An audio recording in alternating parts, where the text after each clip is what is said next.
Assalamu alaikum viewers. Welcome to Modern English with Sana.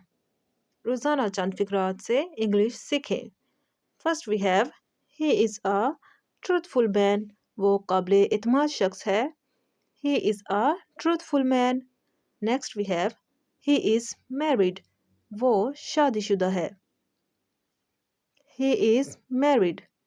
या फिर she is married. Next we have I don't ask. मैं नहीं पूछता या फिर मैं नहीं पूछती. I don't ask. Next we have thanks for your help. आपकी मदद का शुक्रिया. Thanks for your help. Next we have don't mind. नाराज ना हो. Don't mind या फिर do not mind. Next we have I don't know. मैं नहीं जानता या फिर मैं नहीं जानती. I don't know. Next we have no need. कोई ज़रूरत नहीं. No need. Next we have don't waste my time. मेरा वक्त ज़ाया मत करो. Don't waste my time. Next we have I don't care. मुझे परवाह नहीं. I don't care. या फिर I do not care.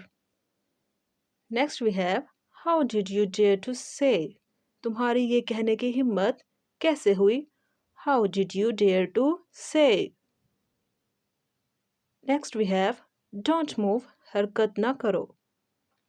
Don't move या फिर do not move.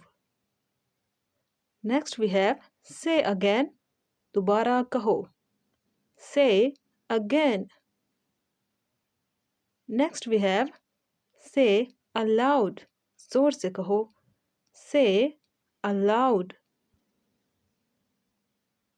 Last we have mind your language. मुंह संभाल के बात करो. Mind your language. See you next time.